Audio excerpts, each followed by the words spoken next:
basically, at not being able to attend the combine, I probably still could have done draft workouts and tried to raise my stock, but I felt like this decision for coming back was the right one and easy choice. So,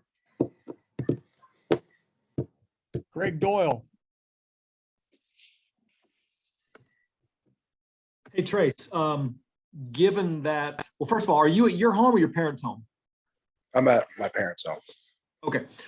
Given that there's two things at play here, right? I mean, obviously you want IU to be as good as possible and you came back to help them win, but you want to be as good as possible.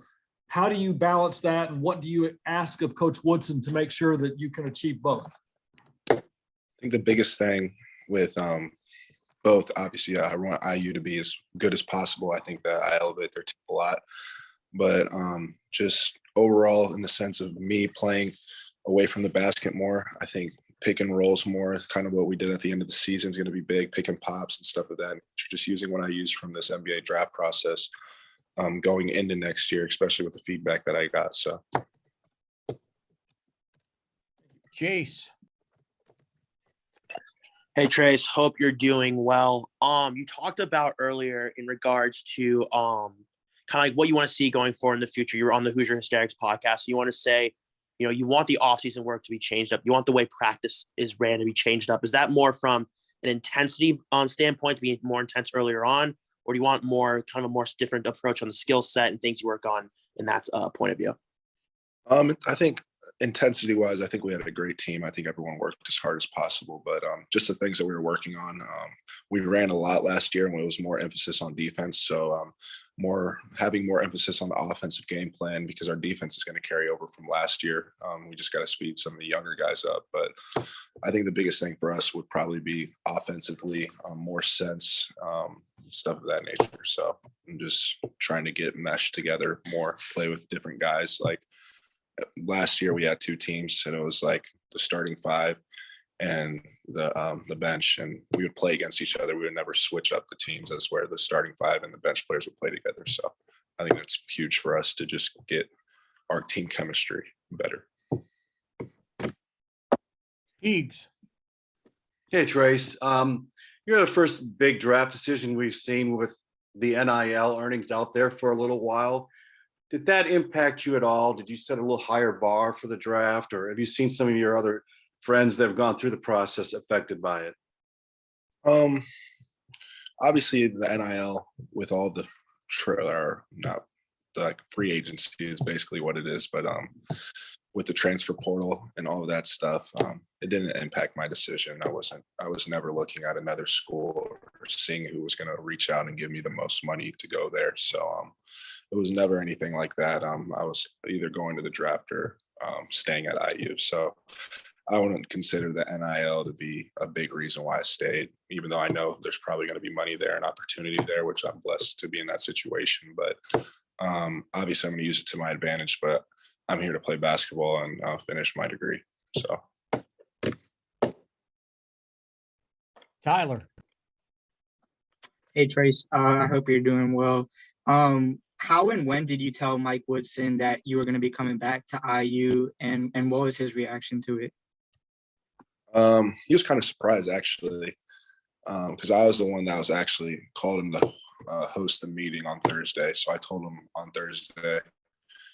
We had a long talk about, especially the offseason stuff, kind of some things that I envisioned to help our team be successful, because this was his first year in college basketball. So I was just waiting to see what he would do with his way, and then taking the stuff that I've learned from the other two seasons under Coach Miller and incorporating some of the stuff that I think would benefit us was big. So we talked about that. And then I told him at the beginning of the meeting that I was going to come back, and then he was ecstatic. He was ready to go. He was really pumped up. So he's probably still smiling right now.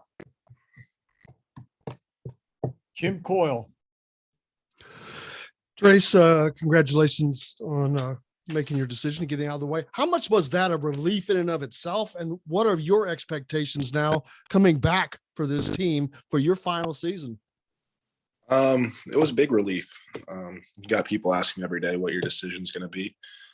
Before I got COVID, I really wasn't even set on what I was going to do. I was going to just see what happened at the NBA Combine, try to show out there and take it from there. But after getting COVID and not even having symptoms, but just I kept testing positive. So I just felt like it was a sign that I should return. But it was a huge relief. And then the expectations that I have for our team, I would say the biggest thing for me is trying to win a championship.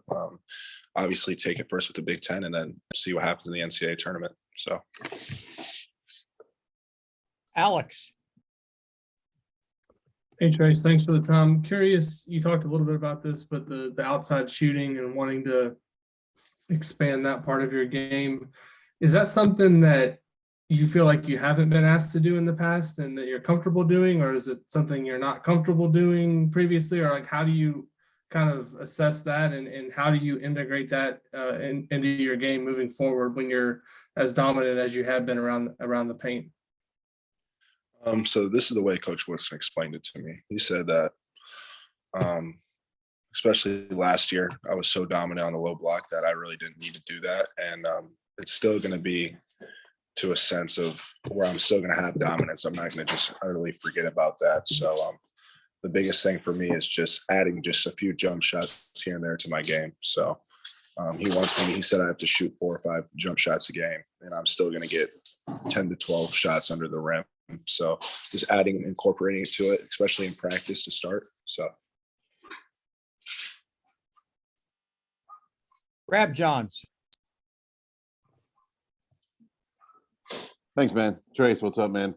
Hey, so when you were out there in LA, give me 3 or 4 things that you really focused on that you felt either A, you got better at, or B, you got a lot more confident at and felt like, yeah, I can take this with me, whether it's going to the NBA or going back to IU.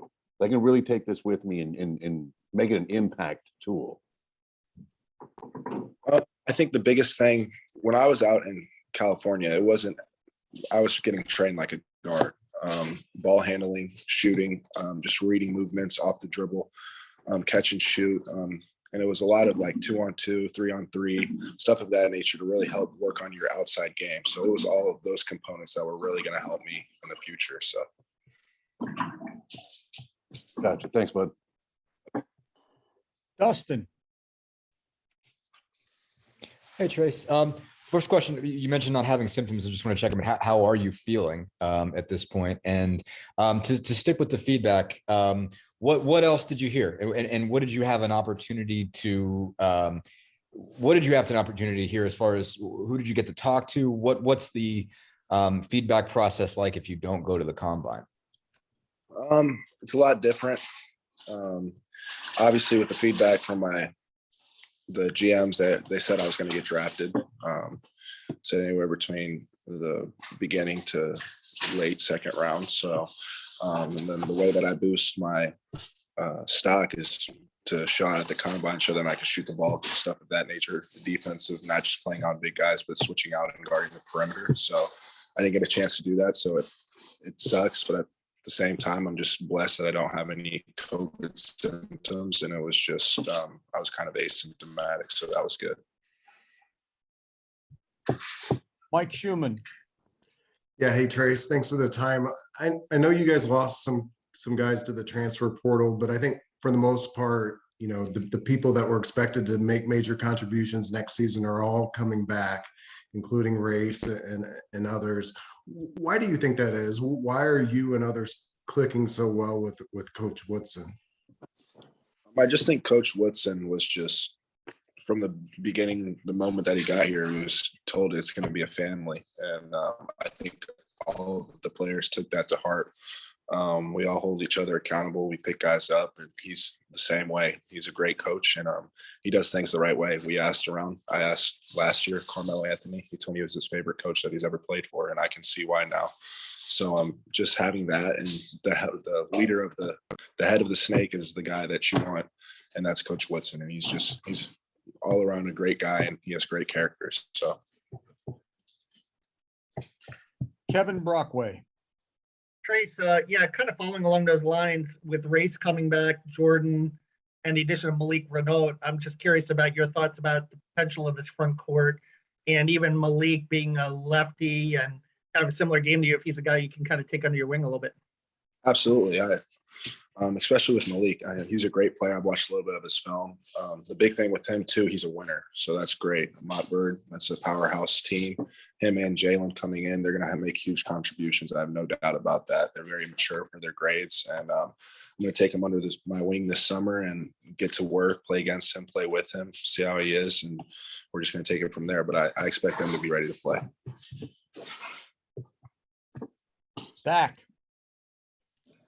Trayce, I guess circling back to Peake's question about NIL, did you even see it? Like, was it something that teams were bringing up? Was it something that when you interacted with other guys going through workouts, they might be bringing up? I mean, was it kind of in the slipstream of the pre-draft process for you at all, even just in a maybe kind of a bigger picture sort of way, or no?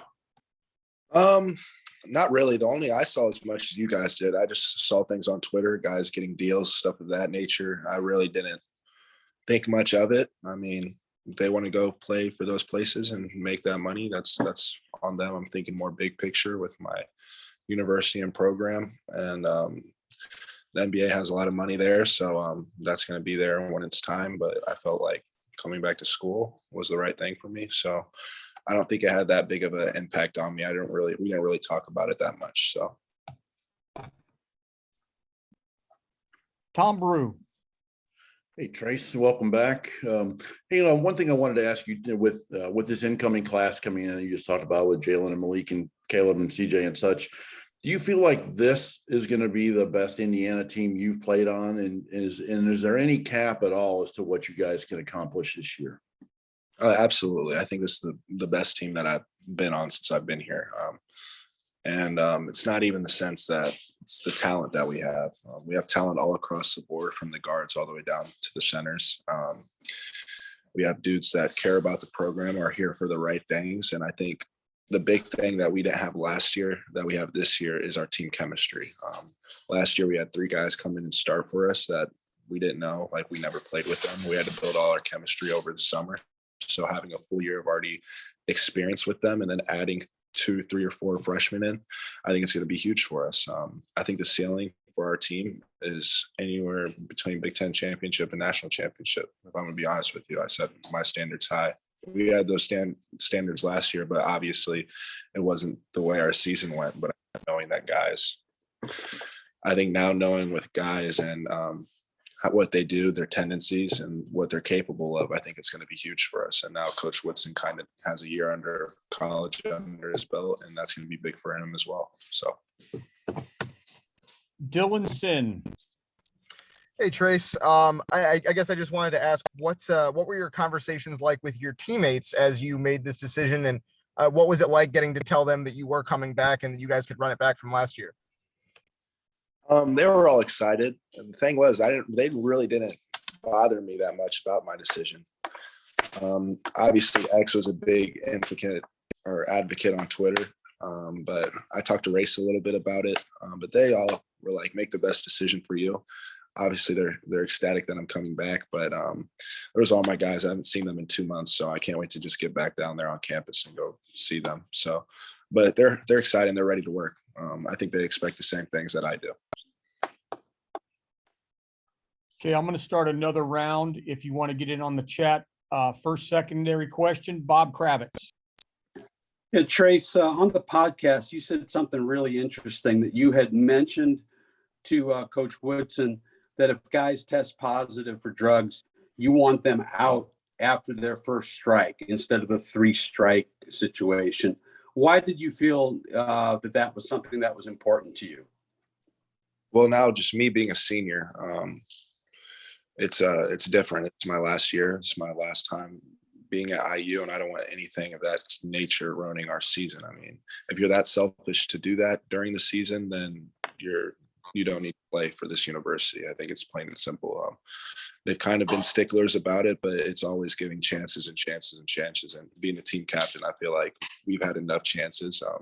We're mature enough to know what's right and what's wrong. And that's a big thing for us. I think it was a big thing in a lot of the teams that I've been on with the drugs affecting our team. So we're not having that this year. We have enough. Did you feel like it impacted your team last year? Not necessarily as much last year. I think more just getting in trouble in general. Obviously, there's things that happen behind the scenes, but I'm not really going to go into that. But it definitely has had effects in the past. So I'll just leave it at that. Thank you. Tyler. Trace, you mentioned the decision being pretty easy once you tested positive for COVID and couldn't go to the combine, but was there like a specific moment or kind of conversation when, it kind of flipped for you and you decided you definitely wanted to come back? I think the moment for me was when I tested negative. I tested negative on Monday, and I was going to fly out Tuesday. So I took another test Tuesday morning, and that one came back positive. So I tested negative and then positive again. And I was like, well, that's definitely a sign I probably should just shut it down. And then I tested again positive on Wednesday. So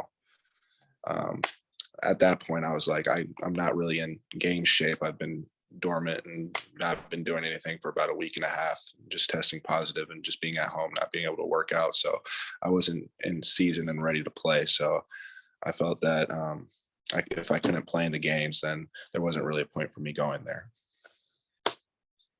Dustin. Just to take it back to NIL, but also kind of involve the G League in this, I guess.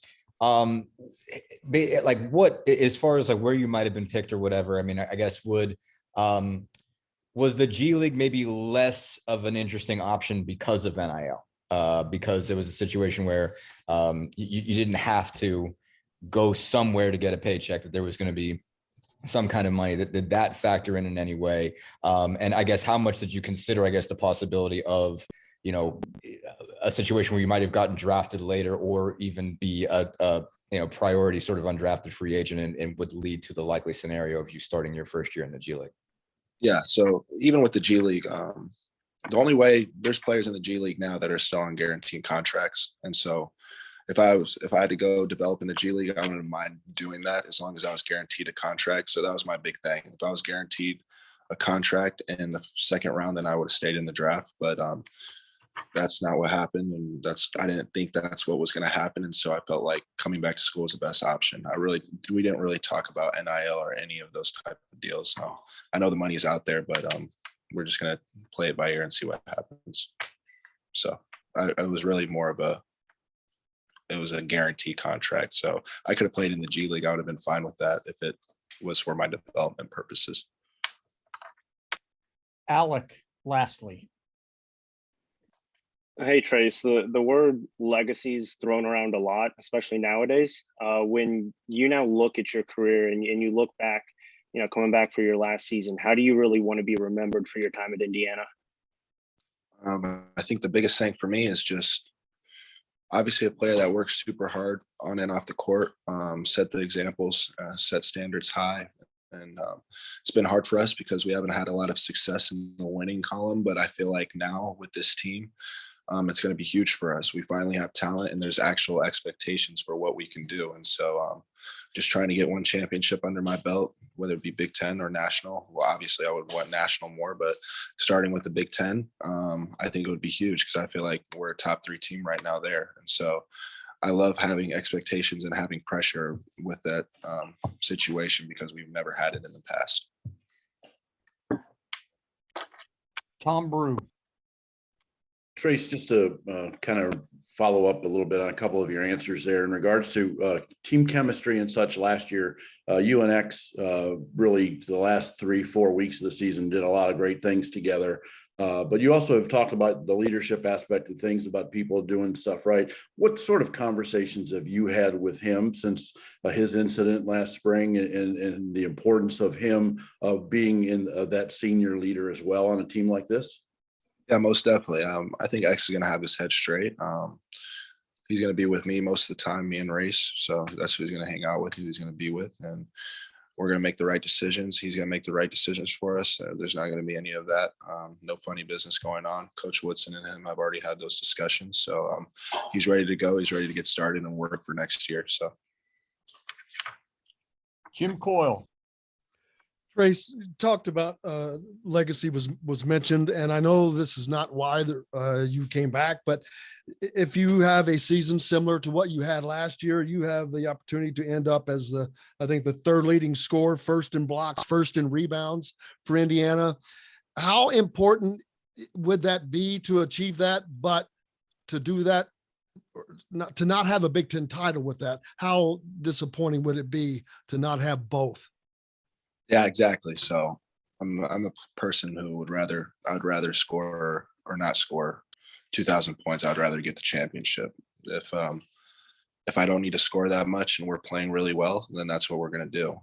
I'm an unselfish player. I'm a team player, but I'm going to do what my coach wants me to do. So I think we have enough talent to where I don't have to score 20 to 25 points a game. I can easily score 17, 18 points and be fine. And I think we'd still win. So it's just going to be what our team is like and what's working for us. And so I'm more set on winning the Big Ten than trying to chase records. If we're playing the right way, I think the records will come and I'll still be able to get them. And what would they mean to you to achieve that? To achieve those things, it's huge. There's only, I think, 4 or 5 players that have scored 2,000 points. And then 1 player or 2 players that have had 1,000 rebounds. And just being mentioned in that category with how good of those players are. You mentioned names like Calvert, Steve Alford, Allen Henderson. Like, just, it's crazy. Just to be even mentioned in that category is huge. And so, but right now I'm focused on a championship. So. You left out Coach Woodson. You're going to hear about that. Yeah, Coach Woodson too. Jace. You also mentioned kind of going back to that podcast that one person you want to hold you accountable in the gym, especially towards that midseason when your legs start getting tired, is Tamar Bates. Being able to work with him, you always talk about how Tamar's a gym rat. Where do you see his ceiling this year and, what he can bring to the team? Because we did see glimpses of it last year. Most definitely. The big thing with Tamar, I think he got derailed last season with a couple of family things that happened in his corner. And so that's some things you can't control, and it really messes up your mentality. And so I think he's back. He's got his head straight. He's ready to get to work. And he's a guy that I was with all summer in the gym. He was trying to get better. And then as the season goes around, that mental aspect, you start to lose it a little bit. But I think this year, having 1 year under his belt, he's going to know how to attack that and handle that. And I'm going to be right there with him, helping him. Jack Ankeny. Hey, Trayce. So defense was obviously a strength for you guys last year, but I guess how much do you think the team's offense can improve this upcoming season? And I guess where specifically do you think those improvements will come from?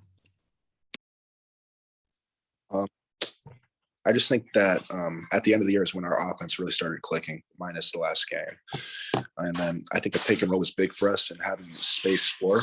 So I think that was huge for us. And then obviously the shooting, we're going to have to be better at shooting. And so we're going to be in the gym all summer working on that and then just playing with each other. A lot of guys didn't get the chance to play with the certain guys last year, and I think that's going to change. We're going to mix it around a lot. So we spent the whole year last year focused on defense, and we rarely focused on our offense. So just seeing what we can do and how much we can achieve with actually putting more time and effort into it is going to be really key for us.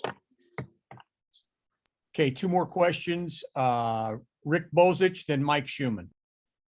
Yeah, hi, Trayce. Thanks for doing this. How much did your outlook or how much did your encouragement or enthusiasm change from the way you guys finished the season last year with the turnaround in the Michigan game and then what you did in the Big Ten tournament? How much did that make you more enthused about coming back and finish or taking it to another level? I just really think that it shows like when you're playing well, it's literally the whole state is behind you. And everyone gets excited.